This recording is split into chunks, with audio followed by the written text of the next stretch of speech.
Hey guys, when you're looking for a used car, you don't want to have to bounce around to every single site on the internet. Where would you even start? How do you know which one of those sites your dream car might be listed on? That's why AutoTempest.com is the jam. They've been with us for 3 years now, and we love them because they make it easy. They bring the entire auto shopping world onto one place, right? Your time is valuable. We're busy people. A lot of folks have more than one job. Finding a car doesn't need to be a job. You go to AutoTempest.com, and what it does is you input your search criteria, and it sends that out to all the auto sites, right? We're talking about Cars.com, CarSoup, Cars Direct, eBay Motors, Facebook Marketplace, compares it with Craigslist nationally. It's all right there. It brings it all together for you. AutoTempest.com is the easiest place to shop for a used car online. That's why we love them here at The Smoking Tire. So go to AutoTempest.com, whether you're looking to buy, sell, or just browse. It's what we do.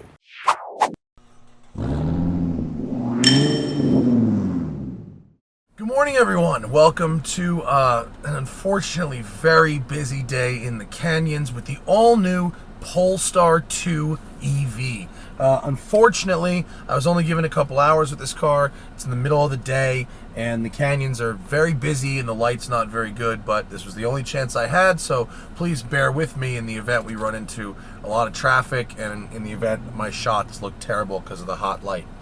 Very exciting car, though. Polestar 2 is a fully electric, it's either a lifted kind of 5-seat hatchback or a small crossover. It's definitely it photographs like a crossover, but in person, it's much more like a car that's been raised up just enough to have big 19 or 20-inch wheels. That's pretty much how it feels.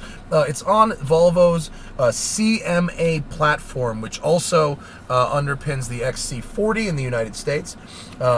All Polestars, the Polestar 1, this Polestar 2, and the forthcoming Polestar 3 will be built in China. It's not really a Volvo. They tell me Polestar is owned by 50% Volvo and 50% Geely, although Geely also owns 50% of Volvo. So it's really more like 75% Geely and 25% Volvo. Polestar as a brand, other than the first car, the One, is going to be a pure EV brand. So every car they make is going to be a full EV. This one has a 78 kilowatt hour battery and a 400 volt lithium ion system.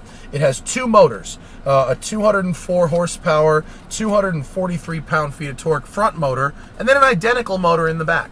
It can send up to 50% all the way forward or all the way back because it's got two symmetrical motors, but the tuning in practice is rear-wheel drive bias. There's no transmission, and there are no differentials, so you don't have active torque vectoring. Instead, you have brake vectoring. Polestar 2 weighs 4,680 pounds. It's very slippery. It has a 0.27 drag coefficient. The weight distribution is 51 front, 49 rear. It's got a McPherson strut front suspension, a multi-link rear suspension, and then this car I'm driving has the optional $5,000 performance pack, which gets you 20-inch wheels with Continental summer tires, Brembo 4-piston calipers and drilled rotors, Öhlins DFV dampers, which in this car are set right in the middle, and then your gold seat belts, which are very, very fun. You can do one pedal driving, you can do low regen, full regen. The performance numbers 0 to 60, 4.4 seconds. They say that's conservative. A quarter mile in 12.76 seconds, and then braking from 60 to 0 in 115 feet with that Brembo brake package. Let's talk more on the road. I've got 80% charge, which is I left Santa Monica full, basically full, 90-something%, and here we are. We'll just start from a standstill. We're pointed uphill, but it's what we got, okay? And go. Alrighty then, there's the torque.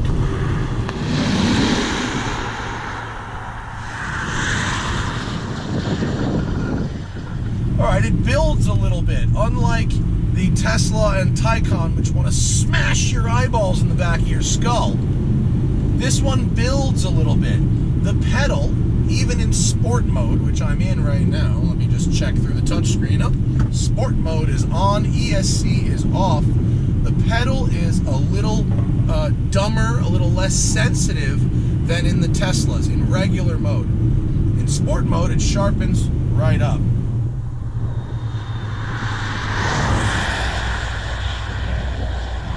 Öhlins dampers providing excellent body control.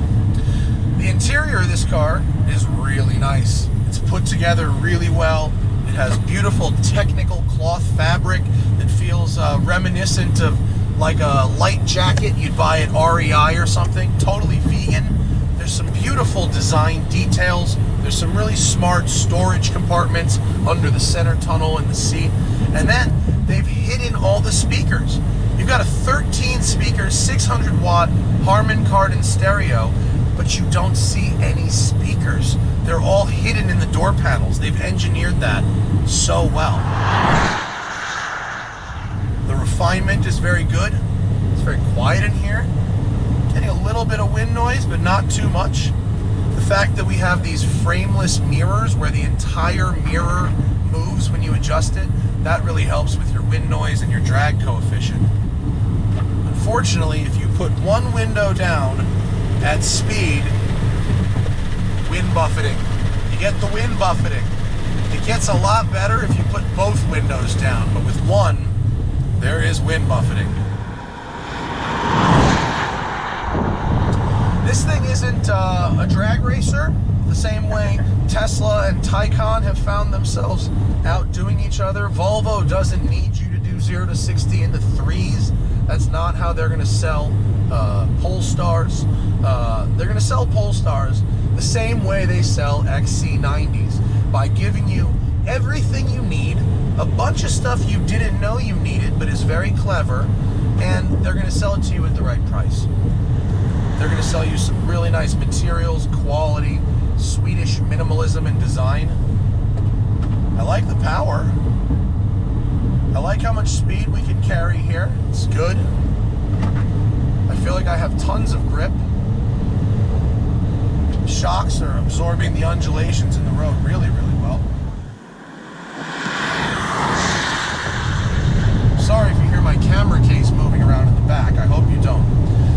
Google Maps is your native maps, as well as Google Assistant, Google Play. All that stuff is native, so you can either link it with your existing account, or you can make a new Google account just for the car, right? Or you can do somewhere in between. The car is fully connected, so you can do over-the-air updates. You can ask for things like, hey Google, give me directions to the Malibu kitchen. Except you can't, because I have no service. Oh, can it? It is looking for the Malibu kitchen. Oh, the map is beautiful. Oh, it did find it. Okay. Google Assistant works. That was pretty easy. It's giving me directions to the Malibu kitchen. The tablet in the center is the closest to Tesla I've seen. It's very fast. It's very responsive. The menus are clearly labeled and very intuitive. I was given a not even 5-minute demo, and I immediately picked up on it and was able to set my settings and do all the things I needed to do to come drive the car. It highlights the route with the traffic. My LCD display in the middle, it's really black. It's really nice. And what I mean by it being really black is you're not looking at a grayed out screen. They give you a really nice display that's not overly cluttered, but very clearly labeled. Lots of good information, very readable. Woo! Oh yeah, we're going.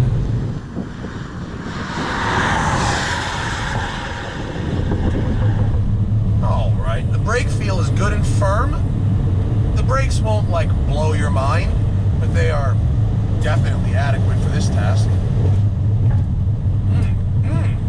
I don't know how much the performance degrades as we go through the battery. That I don't know. LG Chem does make the batteries for the US market vehicles, though. It's got a really nice, smooth, easy power band. Builds power well. Steering wheel. The steering has 3 modes. Obviously, it is electric power steering. The only real difference is the weight, and the weight is artificial. I'm glad they give you 3 choices. People like variety, and if you're going to have electric steering, you might as well give the variety.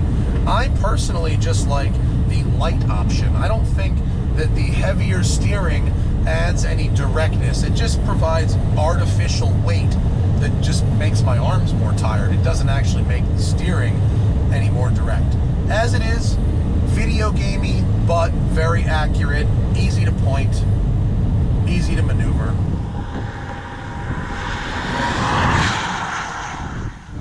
It's a lovely car. I mean, listen, you gotta mob one of these things through the canyons. It's not so bad. We're gonna take a left here and go on this funky fresh road, and we'll see how it handles the very, very, oops, I always mess that up. We're gonna do this. Don't do that at home. Just go on the one there before. Pretty good turning radius.